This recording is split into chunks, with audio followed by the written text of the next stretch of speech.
Нұрдәулет, ұлы мереке. Саған бар ғой осы сыйлық дайындадым ғой саған сыйлық. Мысалы барлық шетел мерекелер бар ғой. Мысалға 31 желтоқсан болсын, 8 наурыз болсын, барлық мерекеде бір-біріне сыйлық береді. Иә, дұрыс айтасың. Осы мен ойлап отырмын да, осы бізде сыйлық берейік бір-бірімізге наурызда. Не керек бар? Наурыз көже ішіп тұрып кете бермейміз бе? Не керек бар осы сыйлық? Сол айтып отырмын, бізде қазақтар бір-біріміз тамағын ішіп кетеміз де, бұл ешкім бір-біріне сыйлық бермейді.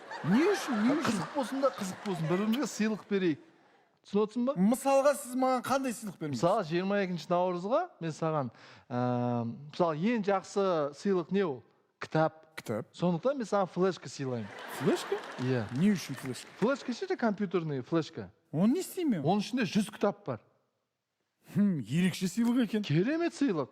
Түсініп отырсың ба? Қазір заман өзгеріп жатыр. Қазір мысалға барлық адамдар бар ғой. Иә. Кітапханаға барып кітап оқымайды.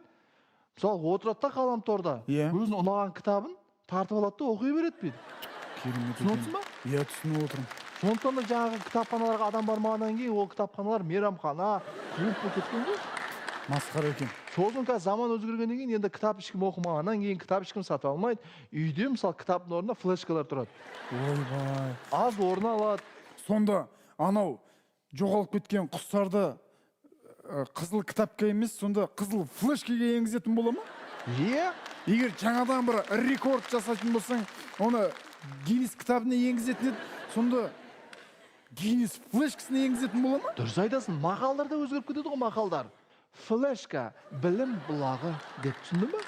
Ойбай, сонда анау ақындар болашақта мен 7 флешка, 2 диск жазып шықтым деп айтатын бола ма? Дұрыс айтасың, дұрыс айтасың. Кешіріңіз аға, флешкаңызға қолтаңбаңыз қойып бересіз ба деп жүреді студенттер. Түсінесің ба? Бұл флешка заманының бар ғой, бір ерекшелігі бар, жақсы жерлер. Қандай жақсы жерлер? Көп орын алмайды флешка. Сосын жаңағы бұрынғыдай жаңағы кітаптың сыртын сызатын еді ғой. Кітап сызылмайды, кітап жыртылмайды. Оның кемшіліктері де бар, Нұреке.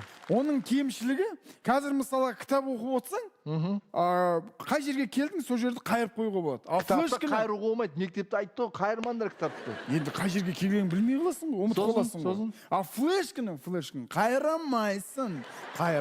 Жарайды, екінші кемшілігі. Ал екінші кемшілігі ең маңыздысы, айлық алған кезде әйеліңнен тығып, кітаптың арасына ақша тығады деп қой. Флешканың арасына ақша тығамайсың. Сен әлі әйелінен ақша тығып жүрсің ба кітапта? Енді қай жерге тығасың? Қай жерге? Карточка тықпайсың ба? Карточка салмайсың ба? Сен карточканы қай жаққа тығасың? Кітапқа? Тур сенде. Жарайды. Қандай кемшілігі бар тағы да? Тағы да оның кемшілігі, мысалға жиһазың бүйтіп қисайып тұратын болса, астына бұрын кітап қоятын еді қой. Қазір флешканы өйтіп қоя алмайсың. Сынып кетеді. Дұрыс айтасың, бұрын мысалы ауылда той жасаған кезде орындықтар қисайып тұрады ғой. Иә. Әрқайсының ауласы не емес қой, түз емес қой, қисық болады. Сол кезде орындық қойған кезде кітап қоятын еді. Дұрыс айтасың, флешка қоя алмайсың. Қоя алмайсың. Маған сондықтан басқа сыйлық сыйлаңызшы, өтініш. Не сыйлаймын саған? Қазақы сыйлықтар көп қой. Домбыра, сандық, ең болмаса ат, машина дегендей.